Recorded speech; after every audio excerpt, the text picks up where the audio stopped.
Alam mo ba na kayang baguhin ng Diyos ang iyong buhay sa pamamagitan lamang ng isang maikling panalangin? Sabihin mo ang makapangyarihang panalangin na ito ng 3:00 ng madaling araw ng buong puso at pananampalataya, anuman ang iyong nararamdaman at kalagayan. Sabihin ito ng taos puso, at babaguhin ni Jesus ang iyong buhay sa isang espesyal at malalim na paraan. Hindi na magiging katulad ng dati ang iyong buhay. Mag-iwan ng like para sa video na ito at ibahagi ito kahit isang beses upang matulungan akong maabot ang mas maraming tao, ipalaganap ang ebanghelyo, at baguhin ang mas maraming buhay. Magkomento gamit ang salitang Amen matapos mong sabihin ang makapangyarihang panalangin na ito ng 3:00 ng madaling araw. Hinihimo kita, kapag ikaw ay nagising ng 3:00 ng madaling araw, balutin mo ang iyong sarili sa panalangin ito.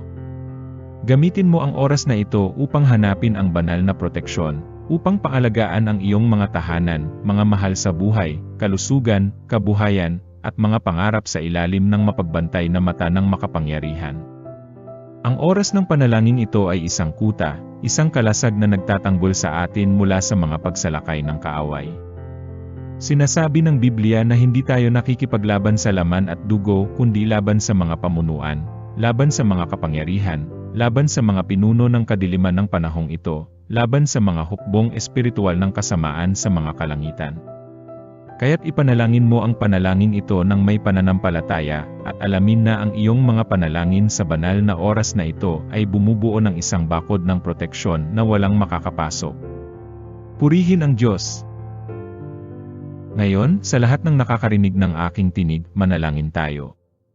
Makapangyarihan at walang hanggang Diyos, lumalapit ako sa iyong harapan na may mapagpakumbaba at nagsisising puso, humihiling ng iyong banal na proteksyon at pagliligtas. Kinikilala ko ang iyong kapangyarihan at kabutihan, na ikaw ang aking kanlungan at kalasag sa panahon ng kaguluhan.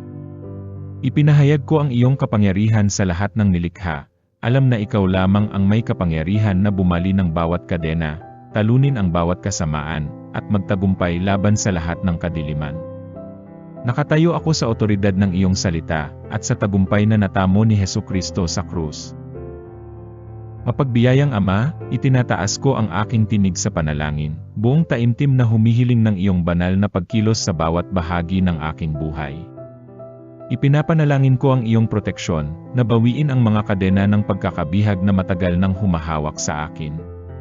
Sa pangalan ni Jesus, iniuutos ko ang bawat puwersa ng kasamaan, bawat sumpa, bawat mahika, at bawat kapangyarihan ng kadiliman na magapi at mawalan ng bisa sa aking buhay. Tinatanggihan ko at itinatakwil ang bawat sumpang lahi na naipasa sa aking dugo. Ipinahayag ko na ang kapangyarihan ng dugo ni Jesus ay nagpapalaya sa akin mula sa mga kadena ng nakaraan. Binabasag ko ang bawat negatibong pattern, bawat siklo ng pagkagumon, bawat matinding hawak na naghadlang sa akin mula sa marubdob na pagtanggap ng iyong mga biyaya. Ipinahayag ko na ako'y isang bagong nilalang kay Kristo, may kapangyarihan na lumakad sa kalayaan at tagumpay. Pinapalaya ko ang pagpapatawad mula sa kaibuturan ng aking puso, pinipiling bitawan ang anumang sama ng loob, galit, o hindi pagpapatawad na humadlang sa aking progreso. Binabasag ko ang bawat kawing ng kaluluwa, at hindi malusog na pagkakabit na nagbigki sa akin sa mga nakakalason na relasyon, o hindi tamang impluensya. Humihiling ako ng iyong paghilom upang ibalik at ipagkasundo ang mga sirang relasyon, nagdadala ng kabuuan at pagkakaisa. Makapangyarihang Diyos, ipinapanalangin ko ang iyong banal na proteksyon sa aking isipan, mga iniisip, at emosyon. Itinataboy ko ang bawat espiritu ng takot, pagkabalisa, at depresyon na sumalot sa akin. Ipinahayag ko na ako ay may kaisipan ni Kristo, at ako ay pinuno ng iyong kapayapaan na higit sa lahat ng pangunawa. Kinikilala ko ang bawat isipang hindi umaayon sa iyong katotohanan, at pinapalitan ko ito ng mga iniisip ng pananampalataya, pag-asa, at pagmamahal. Ipinapanalangin ko ang iyong banal na proteksyon sa aking pisikal na katawan. Ipinahayag ko na ang aking katawan ay ang templo ng banal na espiritu, at ipinapahayag ko ito bilang isang buhay na sakripisyo, banal at katanggap-tanggap sa iyo. Itinataboy ko ang bawat sakit, karamdaman, at kapansanan na sumubok sa aking kalusugan. Sa pamamagitan ng mga sugat ni Jesus, ako ay gumaling at naging buo. Ipinapahayag ko ang buhay at kalusugan sa bawat selula, tissue, at organo ng aking katawan. Pinapalaya ko ang kapangyarihan ng paghilom ng iyong banal na espiritu na dumaloy sa akin, na nagbabalik sa akin ng buong kalusugan at lakas.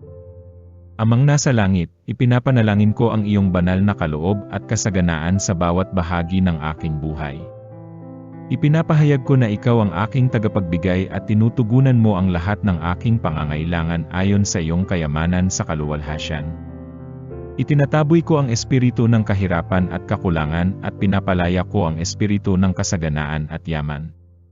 Pinagpapala ako upang maging pagpapala at nagpapalaganap ako ng iyong kaharian ng may kagandahang loob. Ipinapahayag ko na ako ay isang daluyan ng iyong mga biyaya at ang iyong kasaganaan ay dumadaloy sa akin upang pagpalain ang iba. Ipinapanalangin ko ang iyong banal na karunungan at pagkilala sa bawat desisyong aking gagawin.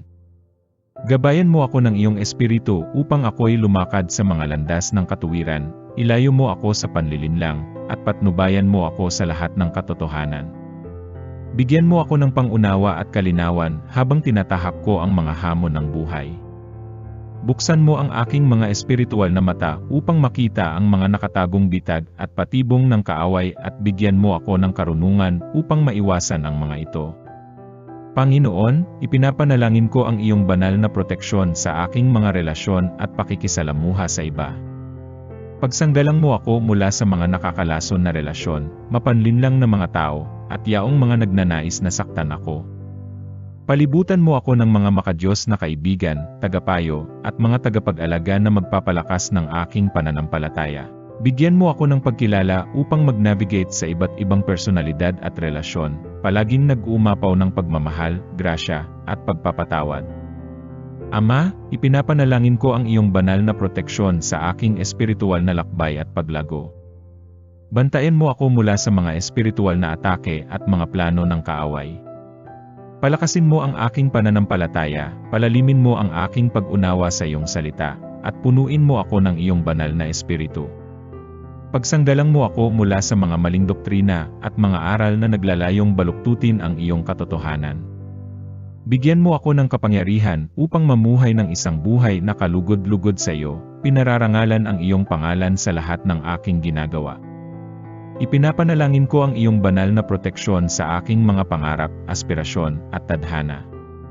Panginoon, isinusuko ko ang aking mga plano at hangarin sa iyong perpektong kalooban. Gabayan mo ang aking mga hakbang, patnubayan mo ang aking mga landas, at buksan mo ang mga pintuan ng pagkakataon na nakaalin sa iyong layunin para sa aking buhay. Pagsanggalang mo ako mula sa mga disoryento, panghihina ng loob at pag-aalinlangan. Tulungan mo akong lumakad sa pananampalataya at pagtitiwala kahit na hindi malinaw ang daan sa hinaharap. Mapagbiyayang Diyos, ipinapanalangin ko ang iyong banal na proteksyon sa aking mga pananalapi at mga ari-arian. Ipinapahayag ko na ikaw ang pinagmumulan ng lahat ng probisyon at nagtitiwala ako sa iyong saganang probisyon para sa lahat ng aking pangangailangan. Sa pangalan ni Jesus, itinataboy ko ang espiritu ng kakulangan at pagkakakulong sa pananalapi at pinapalaya ko ang espiritu ng kasaganaan at kayamanan. Humihiling ako ng karunungan at pagkilala sa pamamahala ng aking mga pananalapi upang ako'y maging mabuting katiwala ng mga yaman na ipinagkaloob mo sa akin. Panginoon, ipinapanalangin ko ang iyong banal na proteksyon sa aking layunin at bokasyon. Bantayan mo ako laban sa mga pagkaabala, panghihina ng loob, at mga atake ng kaaway na naglalayong hadlangan ako sa pagtupad ng iyong kalooban. Bigyan mo ako ng tapang, lakas ng loob, at pagtitiyaga upang sundan ang mga pangarap at mga pangitain na inilagay mo sa aking puso. Pagsanggalang mo ako mula sa paghahambing, pagdududa sa sarili, at takot sa pagkabigo. Bigyan mo ako ng kapangyarihan na lumakad sa buong layunin ng aking buhay, na gumawa ng mahalagang epekto para sa iyong kaharian. Ama, ipinapanalangin ko ang iyong banal na proteksyon sa aking espiritual na baluti.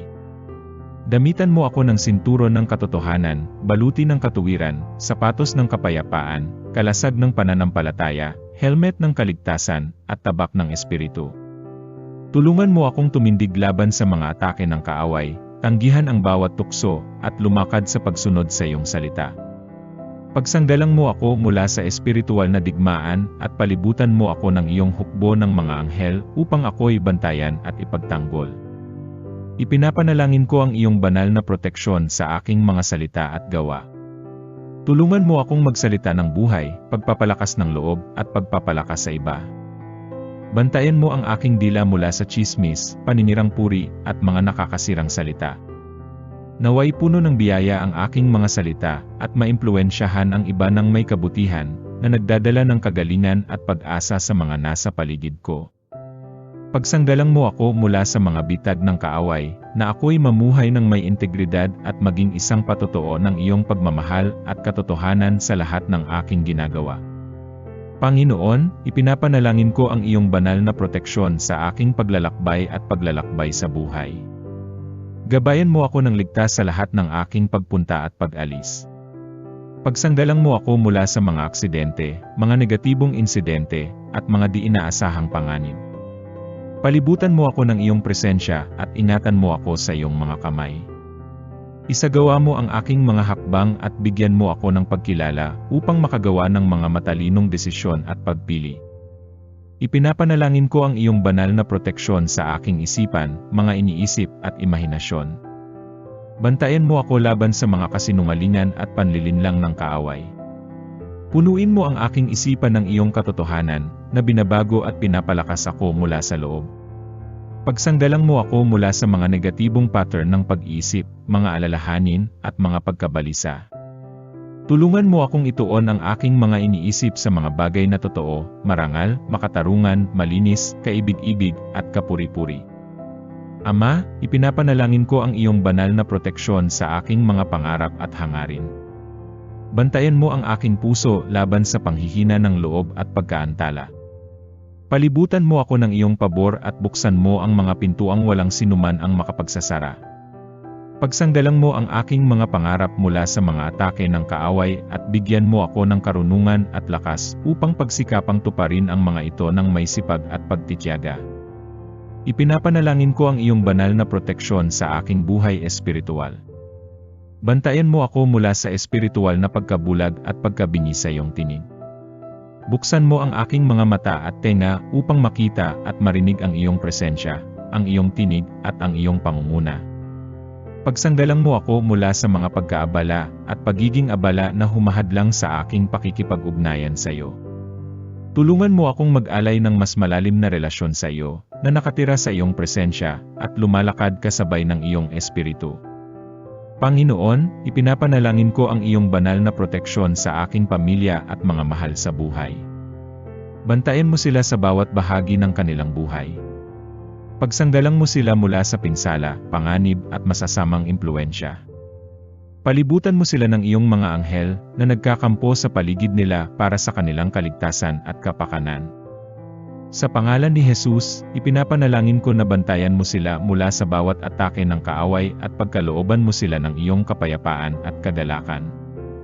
Makapangyarihang Diyos, isinusuko ko ang bawat aspeto ng aking buhay sa iyong banal na proteksyon. Nagtitiwala ako sa iyong walang hanggang pag-ibig, na ikaw ang aking matibay na tor at kalasag. Ipinahayag ko na walang sandata na ginawa laban sa akin ang magtatagumpay. Pinanghahawakan ko ang iyong mga pangako, nakatayo sa matatag na otoridad at tagumpay na mayroon ako kay Hesukristo. Sa makapangyarihan at makapangyarihang pangalan ni Jesus, ako'y nananalangin. Amen.